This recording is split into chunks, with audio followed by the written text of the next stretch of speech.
Hello and welcome to water study centre.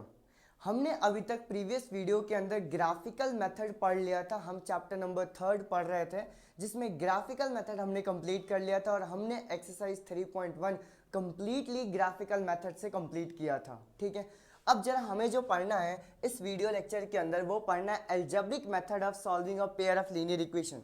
यानी कि अब हमारे पास जो अलजेब्रिक इक्वेशंस आएंगे बोले तो pair of linear equation in two variable आएंगे, उनको अलजेब्रिक मेथड से सॉल्व करना, उसका कहीं पर भी ग्राफ नहीं बनाना। और ये जो हमारे पास अलजेब्रिक मेथड पढ़ना है, ये पढ़ना है हमारे पास सब्स्टिट्यूशन मेथड और एलिमिनेशन मेथड। ये दो हमारे पास क्या होता है, अलजेब्रिक मेथड होते हैं, जिसमें आज के इस लेक्चर वीडियो के अंदर हम सब्स्टिट्यूशन मेथड को पढ़ने वाले कि सब्स्टिट्यूशन मेथड को हम कैसे अप्लाई करते हैं, कैसे सॉल्व करते हैं क्वेश्चंस को। ठीक है, मोस्टली हम यही इस्तेमाल करते हैं जब तक हमारे पास क्वेश्चन में ग्राफिकल मेथड ना आ जाए कि तुम्हें इस क्वेश्चन को ग्राफिकल मेथड से सॉल्व करना है, तो हर बार तुम्हें अलजेब्रिक मेथड से सॉल्व करना रहता है, या तो सब्स्टिट्यूशन मेथड से सॉल्व करना या तो फिर एलिमिनेशन मेथड से सॉल्व करना। और अभी हम ये समझने वाले कि सब्स्टिट्यूशन मेथड हम कैसे अप्लाई करते हैं। सब्स्टिट्यूशन का मतलब क्या होता है, अगर हम ध्यान से समझें तो हमें पता चलेगा कि सब्स्टिट्यूशन का मतलब क्या होता है कि एक की जगह पर दूसरी की वैल्यू को लेके आ जाना। फॉर एग्जाम्पल हमारे स्कूल्स के अंदर सब्स्टिट्यूशन पीरियड लगता है। इसका मतलब क्या होता है कि अगर कोई टीचर एब्सेंट हो जाता है तो उसकी जगह किसी दूसरे टीचर को लेके दे दिया जाता है कि हाँ चलो भैया आप ये लेक्चर ले लो। उसी को हम क्या बोलते हैं, सब्स्टिट्यूशन। इसका मतलब क्या कि अगर हमारे पास इक्वेशंस दिया रहेगा, फॉर एग्जांपल यहाँ पे ले लेता हूँ 2x प्लस में 3y इज इक्वल टू 9, या फिर मैं x माइनस में 5y इज इक्वल टू 10, तो हमें इन फर्स्ट इक्वेशन और सेकंड इक्वेशन से, या तो फर्स्ट इक्वेशन से या तो सेकंड इक्वेशन से किसी एक सिंगल वेरिएबल की वैल्यू को उठा के हमें दूसरे इक्वेशंस के अंदर पुट करना रहता है। अब हम ये चीज़ कैसे डिसाइड करते हैं, ये ज़रा सोचने वाली और समझने वाली बात है। ज़रा ध्यान से देखो ताकि हमारा क्वेश्चन क्या हो जाए, इजी हो जाए। मैं फिर से बोल रहा हूँ, हम क्या करेंगे, या तो ये फर्स्ट इक्वेशन से या तो सेकंड इक्वेशन से, या तो मैं किसी फर्स्ट इक्वेशन को लूंगा या सेकंड इक्वेशन को लूंगा, या तो x वेरिएबल चूज करूंगा या तो y वेरिएबल चूज करूंगा। किसी एक की वैल्यू को हम निकालते हैं एंड दूसरे वाले के अंदर पुट करते हैं। बट हमेशा ये ध्यान रखा करो कि जहां पर भी हमारे पास या फिर x या फिर y, जहां पर भी x का वेरिएबल 1 होता है, यानी 1 ये नंबर, जैसे यहाँ पे x का हमारे पास वेरिएबल हो रहा हूँ, ये x का कोएफिशिएंट हमारे पास 2 दे के रखा हुआ है, यहाँ पे हमारे पास y का कोएफिशिएंट 3 दे के रखा हुआ है, यहाँ पे y का कोएफिशिएंट क्या दे के रखा हुआ है, 5 दे के रखा हुआ है, और यहाँ पर x का कोएफिशिएंट क्या दे के रखा हुआ है, 1 दे के रखा। तो जब भी हम सब्स्टिट्यूशन करते हैं हम ये समझने की कोशिश करते हैं कि कौन से हमारे लिए इजी इक्वेशन पड़ेगा। फॉर एग्जांपल मैं बोल रहा हूँ कि मेरे लिए सेकंड वाली इक्वेशन इजी पड़ेगी। ऐसा इसलिए बोल रहा हूँ क्योंकि अगर मैं यहाँ से x की वैल्यू निकालूंगा तो x माइनस में 5y इज इक्वल टू कितना हो गया, 10। तो मेरे पास x की वैल्यू क्या हो जाएगा, 10 प्लस में 5y। जरा समझने की कोशिश करो, यहाँ पर कहीं पर भी अपॉन वाली वैल्यू नहीं आई। ये हम कौन से इक्वेशन को सॉल्व कर रहे हैं, सेकंड वाले इक्वेशन को। लेकिन अगर मैं फर्स्ट वाले इक्वेशन से x की वैल्यू निकालता हूं तो होगा क्या, तो पहले मैं यहाँ पे लिखता हूं 2x प्लस में 3y इज इक्वल टू 9। अगर मैं यहाँ से x की वैल्यू निकालूंगा तो ये कैसे सॉल्व होगा, ये हो गया 2x is equal to 9 minus में 3y, एंड 2 को जब मैं नीचे भेजूंगा तो मेरे पास x की वैल्यू क्या हो जाएगी, 9 माइनस में 3y अपॉन में 2।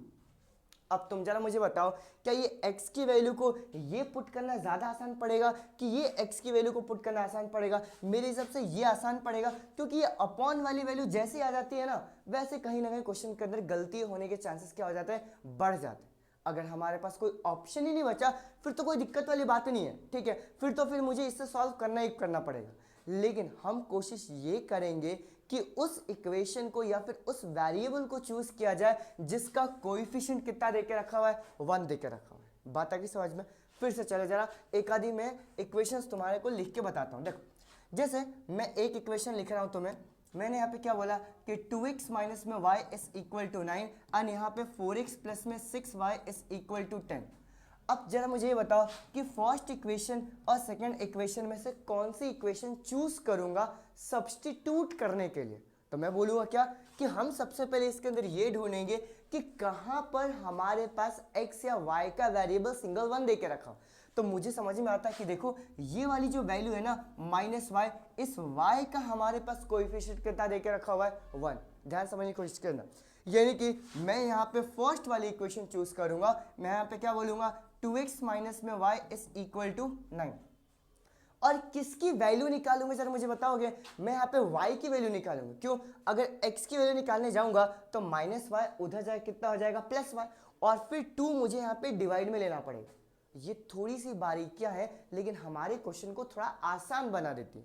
ठीक है, तो मैं यहाँ पे क्या बोलूंगा, ये हो गया मेरे पास -y is equal to 9 minus में 2x, और अगर इस माइनस को उधर भेज दूंगा तो मेरे पास y की वैल्यू क्या हो जाएगा 2x माइनस में 9। समझ पा रहे हो? यहाँ पे अपॉन वाली वैल्यू नहीं आ रही, ये हमारे लिए थोड़ा सा सोचने वाली बात है। चलो जरा एक और मैं सोचते, अभी सॉल्व करना नहीं बता रहा, अभी मैं बस ये बता रहा हूँ कि किसकी वैल्यू को निकालेंगे, ये हम किस क्राइटेरिया से चूज करेंगे। देखो अब मैंने यहाँ पे क्या बोला कि x, चल मान लेते हैं 4x प्लस में 3y इज इक्वल टू 9, और यहाँ पे कर दिया x माइनस में 6y इज इक्वल टू कितना ले लेता है 15। अब तुम जरा मुझे बताओ कि मैं फर्स्ट इक्वेशन चूज करूंगा कि सेकंड इक्वेशन चूज करूंगा सब्स्टिट्यूशन के लिए। तो मैं क्या बोलूंगा कि मैं फर्स्ट वाला चूज नहीं करूंगा, मैं सेकंड वाला चूज करूंगा। क्यों? क्योंकि यहाँ पे x के वेरिएबल का कोएफिशिएंट कितना दिख रहा है 1, मतलब इस बार मैं सेकंड इक्वेशन चूज करूंगा x माइनस में 6y इज इक्वल टू 15, और सब्स्टिट्यूट करने के लिए मैं वैल्यू किसकी निकालूंगा? देखो यहाँ पे हमने y निकाला था और यहाँ पे हम क्या निकालेंगे x, यानी x की वैल्यू क्या हो जाएगा 15 प्लस में 6y। समझ पा रहे? नॉर्मली हमें स्कूल्स के अंदर या फिर बहुत सारी कोचिंग्स के अंदर हमें ये बता दिया जाता है कि बस तुम्हें x की वैल्यू निकालना है और y के अंदर पुट करना है, x की वैल्यू निकालना है, x की वैल्यू निकालना है और दूसरे वाले इक्वेशन के अंदर पुट करना है, और ये बहुत ज़्यादा लेंदी हो जाता है। ठीक है, अगर हमारे पास कोई ऑप्शन ही नहीं बचता, फॉर एग्जाम्पल जैसे मैं यहाँ पे 2 इक्वेशन और लिखता हूँ, 2x प्लस में 5y इज इक्वल टू 9, और यहाँ मैंने बोल दिया 3x माइनस में 6y इज इक्वल टू 10। अब यहाँ पे x और y में से किसी भी क्या बोलते हैं वेरिएबल का कोएफिशिएंट 1 नहीं देके रखा हुआ है। जब किसी भी वेरिएबल का कोएफिशिएंट 1 नहीं देके रखा हुआ है, इसका मतलब क्या हुआ? इसका मतलब हमारे पास कोई ऑप्शन नहीं है। हम ये जितना सोच रहे हैं ना, इतना सोचने की जरूरत नहीं है। x ले लो, y ले लो, कोई सा भी ले लो, वो सब चल जाएगा। डन, क्लियर होगी बात? इसी सब्स्टिट्यूशन मेथड को हम एग्जांपल से समझते हैं। हमारे पास एग्जांपल क्या देके रखा हुआ है, solve the following pair of equation by the substitution method. इस जो हमारे पास pair of linear equation 2 variable देके रखा हुआ है, इसको मुझे सब्स्टिट्यूशन मेथड से सॉल्व करना है। अब तुम जरा मुझे बताओ, क्या सबसे पहले मैं इसकी मार्किंग कर लेता हूँ। ये क्या हो गया हमारे पास फर्स्ट इक्वेशन, और ये क्या हो गया मेरे पास सेकंड इक्वेशन।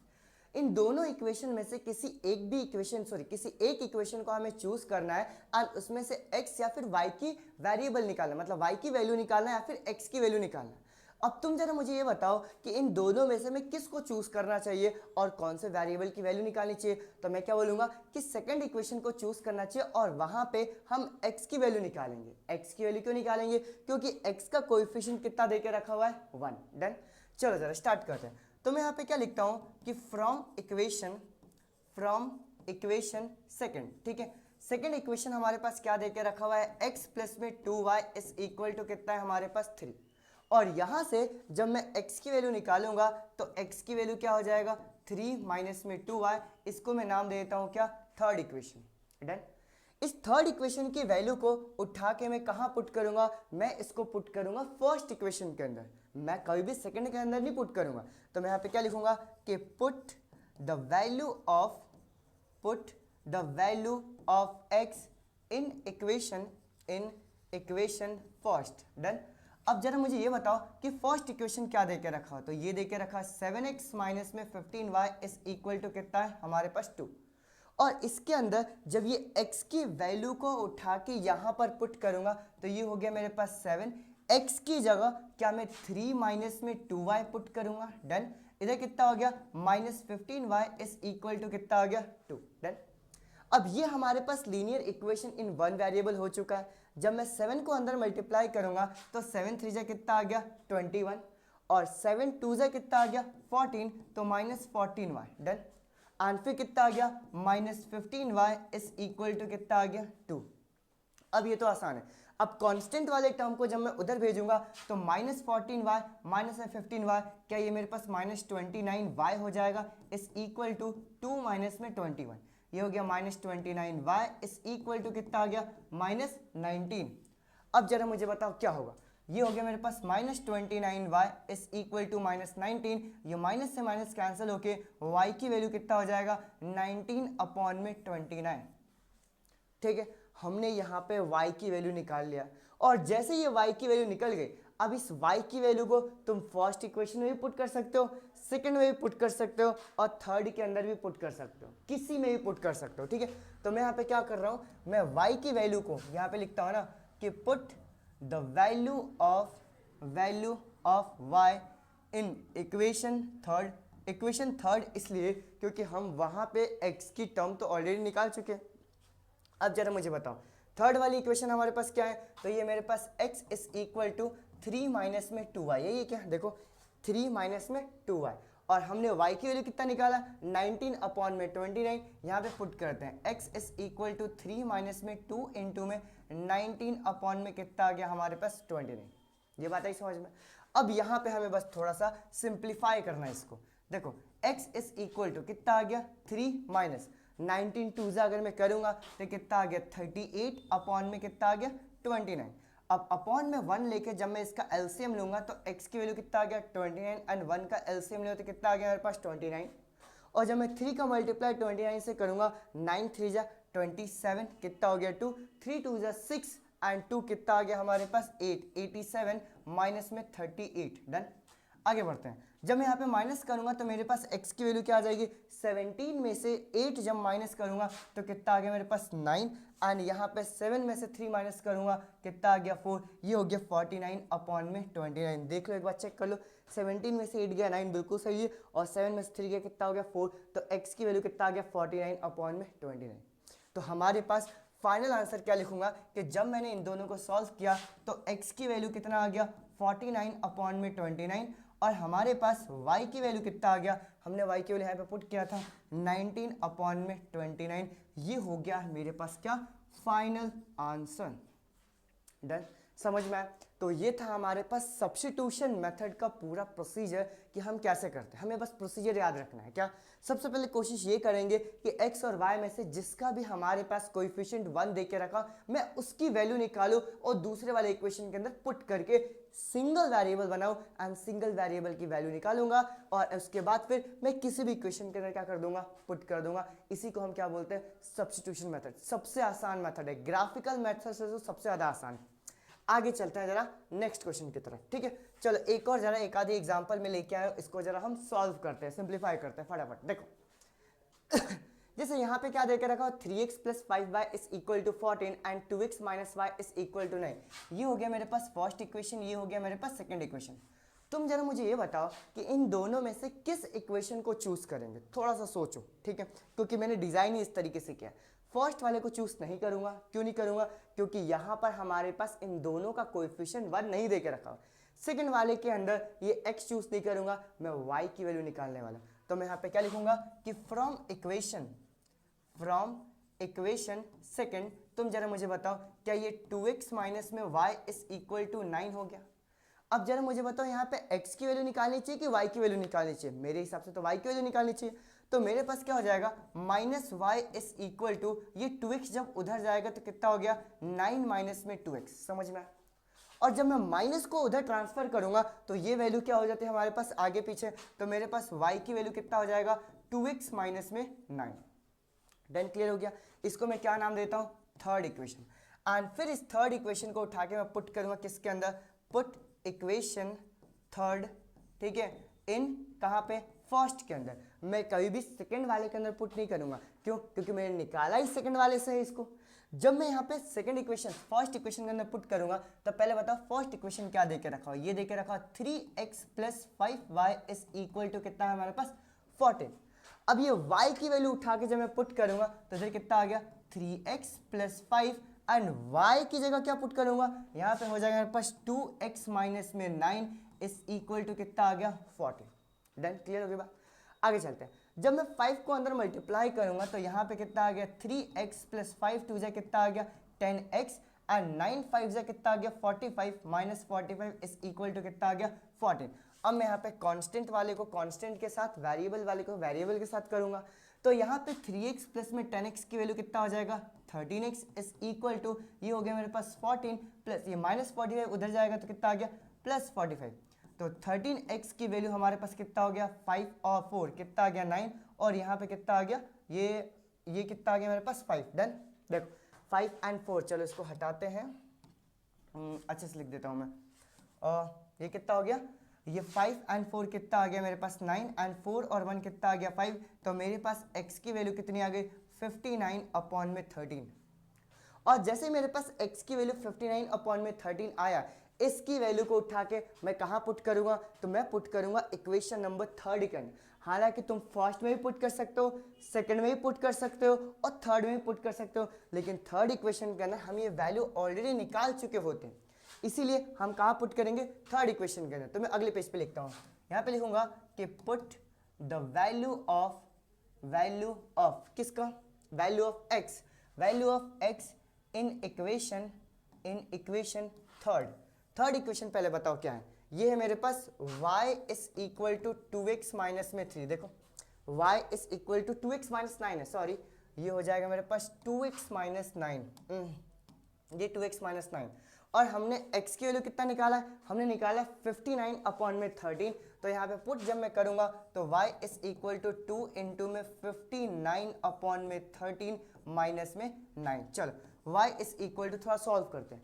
सबसे पहले जब मैं 2 का मल्टीप्लाई करूंगा 59 से तो 62 या 120 कितना हो जाएगा मेरे पास 118 अपॉन में कितना आ गया 13 माइनस में 9। देखो सही क्या, 9 2 18, 1 5 2 10 एंड 1 11।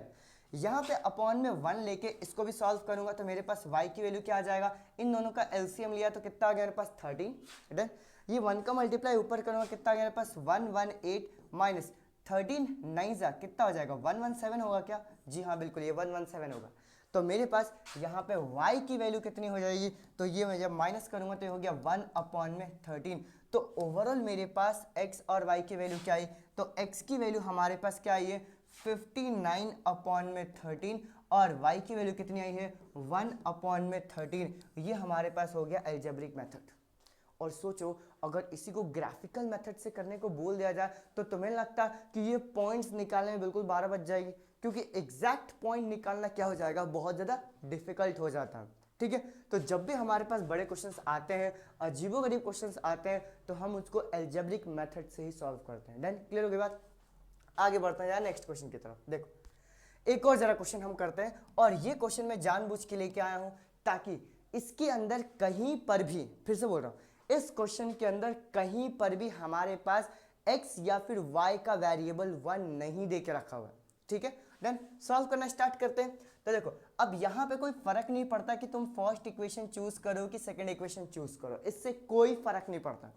तुम किसी से भी चूज करो, x निकालो y निकालो, उससे कोई फर्क नहीं पड़ता। तुम्हें बकायदा उस प्रोसेस को फॉलो ही करना पड़ेगा, ठीक है, जिस प्रोसेस हम सॉल्व करते हैं। चलो देखो, तो मैं काम करता हूँ, मैं यहाँ पे फर्स्ट इक्वेशन चूज कर लेता हूँ। तो यहाँ पे लिखता हूँ कि फ्रॉम इक्वेशन कितना हो गया, फ्रॉम इक्वेशन फर्स्ट। जब मैं फर्स्ट इक्वेशन चूज करूंगा तो मेरे पास क्या आ जाएगा, ये देके रखा 7x प्लस में 5y इज इक्वल टू कितना आ गया 35। और जब मैं यहाँ से x की वैल्यू निकालूंगा तो मेरे पास कितना हो जाएगा 7x is equal to 35 minus में 5y। इस प्लस 5y को उधर भेज दिया तो मेरे पास क्या हो गया माइनस 5y। आगे चलते हैं, तो x की वैल्यू कितना हो जाएगा 35 माइनस में 5y अपॉन में कितना आ गया मेरे पास 7। इसको मैंने नाम दे दिया क्या, थर्ड इक्वेशन। और इस थर्ड इक्वेशन को उठा के हम पुट करेंगे कहाँ पे, सेकंड इक्वेशन के अंदर। तो मैं यहाँ पे लिख रहा हूँ कि पुट इन इक्वेशन सेकंड। अब तुम जरा मुझे बताओ इक्वेशन सेकंड हमारे पास क्या देके रखा, इक्वेशन सेकंड हमारे पास देके रखा 5x प्लस में 7y इज इक्वल टू कितना आ गया मेरे पास 50। डन, आगे चलते हैं। फिर क्या करेंगे जरा मुझे बताओ, यहाँ पे x वाली वैल्यू को उठा के जब मैं यहाँ पुट करूंगा तो ये हो गया मेरे पास 5।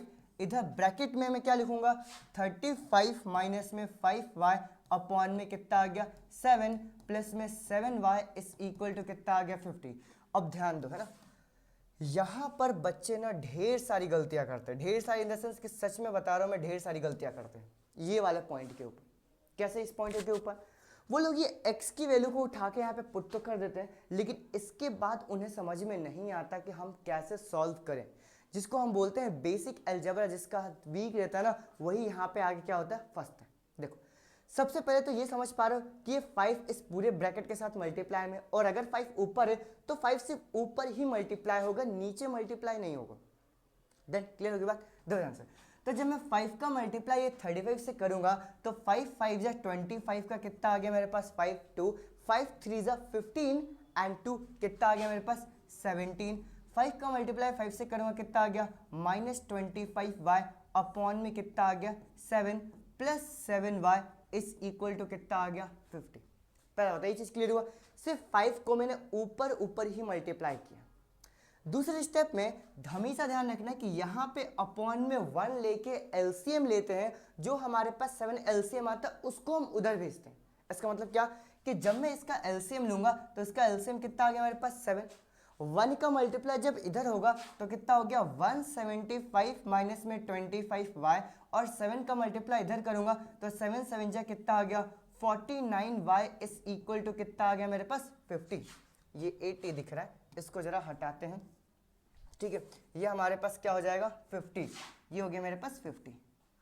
अब हम यहाँ पे क्या करते हैं, ये जो 7 है यहाँ पर डिवाइड में, तो उधर जाके क्या हो जाएगा, ये मल्टीप्लाई में हो जाएगा, और जब ये उधर जाके मल्टीप्लाई में होगा तो हमारे पास इक्वेशन क्या हो जाएगी, ये हो जाएगी 175। ढूंढो, देखो 175 माइनस 25y माइनस 25y, ठीक है, आगे चलते हैं, प्लस 49y प्लस 49y, ठीक है, वापस इस इक्वल टू 7 5 जा 35 350। देखो ध्यान से, ये 7 5 जा 35 हो गया, यहाँ पर मैंने 350 कर दिया, डन। अब ये 175 को पहले उधर भेजूंगा तो इधर क्या बचा मेरे पास -25y प्लस में 49y is equal to 350 minus 175। समझ में आ रही बात। और यहां पर जब मैं माइनस करूंगा तुम जरा मुझे बताओ कितना आएगा, क्या यहां पर मेरे पास 24y आ जाएगा, 24y, और यहां पर जब मैं माइनस करूंगा तो कितना आ गया मेरे पास, देखो यहां पे हो गया 10 माइनस में 5 कितना हो गया मेरे पास 5, डन। यहाँ पे हो गया 14 7, ये हो गया मेरे पास 7 एंड 2 1, क्या मेरे पास 175 हो जाएगा, ठीक है। पहले बताओ ये चीज क्लियर हो गई, ठीक है, आगे चलते हैं। तो मेरे पास y की वैल्यू कितना आ गया 175 अपॉन में 24, डन। मुझे ना चाहते हुए भी इतना कैलकुलेशन तो करना ही पड़ेगा कि 7 इधर हमारे पास मल्टीप्लाई गया, फिर ये वैल्यूज को यहाँ पर लिखा मैंने एंड पूरा का पूरा 1 बाय 1 प्रोसीजर वाइज सॉल्व किया है हमने। पहले बताओ ये चीज़ क्लियर हुई, ठीक है, क्योंकि ये चीज़ क्लियर होना बहुत ज़्यादा जरूरी है, डन। आगे चलते हैं। अब जैसे हमारे पास ये 175 हो गया, ठीक है, तो अब हमारे पास ये y की वैल्यू को हमें इस इक्वेशन के अंदर पुट करके सॉल्व करना है। ये इक्वेशन क्या है, x इज इक्वल टू, बोलते जाओ, यहाँ पे अब मैं चेंज कर रहा हूँ। देखो अब हमारे पास x की वैल्यू क्या दे के रखा हुआ है, देखो इधर ये 35 माइनस 5y, ये हो गया 35 माइनस में 5y अपॉन कितना दे के रखा हमारे पास 7, डन। अब जब मैं y की वैल्यू को उठा के यहाँ पे पुट करूंगा तो मेरे पास क्या हो जाएगा x is equal to 35 minus 5 into में 175 अपॉन में 24 अपॉन में नीचे कितना आ गया मेरे पास 7। अब मुझे ये सॉल्व करना पड़ेगा पूरा। देखो सबसे पहले क्या मैं 5 का मल्टीप्लाई इससे करूंगा, बिल्कुल सही, तो ये x इज इक्वल टू, सबसे पहले 35 को तो एज इट इज 35 करते हैं माइनस, जब मैं यहाँ पर 5 का मल्टीप्लाई ऊपर करूंगा 5 5 जा कितना आ गया मेरे पास 25, ठीक है, 2 7 5 जा कितना आ गया 35 एंड 2 37 कितना आ गया मेरे पास 3 5 1 जा 5 एंड 3 कितना आ गया मेरे पास 8 अपॉन में नीचे अभी क्या चल रहा 24 डिवाइडेड बाय अभी कितना आ गया मेरे पास 7। अब यहाँ पे अपॉन में मुझे क्या करना पड़ेगा, एलसीएम लेना पड़ेगा, ठीक है, लंबा क्वेश्चन है लेकिन करना तो पड़ेगा। चलो अगर कभी एग्जाम के अंदर आ गया तो ये सॉल्व करना पड़ता है। चलो ये 1 एंड 24 का जब मैं ऊपर एलसीएम लूंगा तो ऊपर कितना आ गया मेरे पास 24 एंड 24 का मल्टीप्लाई मुझे 35 से करना पड़ेगा। 24 का मल्टीप्लाई जब मैं 35 से करूंगा तो 5 4 जा कितना आ गया 22, 5 2 जा 10, 4 3 जा 12, 22 एंड 2 24, ये कितना आ गया 2, 3 2 जा 6 7 8, ये हो गया मेरे पास 840 माइनस में 875 अपॉन में कितना चल रहा है हमारे पास 7। Again x is equal to ऊपर 24 डिवाइड में जब इसको नीचे लेके आऊंगा, ठीक है, तो अपॉन में मेरे पास 24 इंटू में 7 हो जाएगा। एंड ऊपर वाली वैल्यू जरा मुझे बताओ, जब मैं माइनस करूंगा तो कितना आएगा, 40, 30 माइनस 35, ये हो गया माइनस 35। और जब मैं इधर मल्टीप्लाई करूँ, चलो कैंसिल ही करता हूँ, 7 5 जा 35, मेरे पास x की वैल्यू कितनी आ गई, -5 अपॉन में 24। बहुत लंबी चौड़ी कैलकुलेशन, बट ध्यान रखना, ऐसे क्वेश्चंस आते हैं तुम्हारे एग्जाम के अंदर, ठीक है। घबरा मत जाना कि ये क्वेश्चन हम कैसे सॉल्व करेंगे, ठीक है। हमारे पास ऐसे क्वेश्चन आते हैं, मैं फिर से बोल रहा हूँ, ये इंपॉर्टेंट क्वेश्चन है, सॉल्व करना इसको, ये बहुत ज़्यादा इंपॉर्टेंट है। समझ में आ गया? वो तुम्हें इजी कैलकुलेशन बिल्कुल भी नहीं देंगे, हालांकि हमारे बुक के अंदर इजी कैलकुलेशंस हैं, लेकिन इतनी इजी कैलकुलेशन नहीं देंगे। इसीलिए मैं ये क्वेश्चन लेके आया कि चलो इसको हम क्या करते हैं, कंप्लीटली सॉल्व करते हैं। और हमारे पास फाइनली x एंड y की वैल्यू, ठीक है, अरसों बाद आ चुका है। x की वैल्यू कितना है, -5 अपॉन में 24, एंड y की वैल्यू कितना है, देखो हमने कहीं पुट किया था, देखो ये कितना है मेरे पास, 175 अपॉन में 24। ये दोनों हो गए हमारे पास क्या, इसके आंसर। वंस अगेन प्रैक्टिस करना इसका, है ना, प्रैक्टिस नहीं करोगे तो बहुत दिक्कत आएगी, ठीक है। ओवरऑल प्रैक्टिस तुम्हें करना ही करना है, ठीक है। इन तीनों क्वेश्चन को फिर से लिखना एंड सॉल्व करना सब्स्टिट्यूशन मेथड का।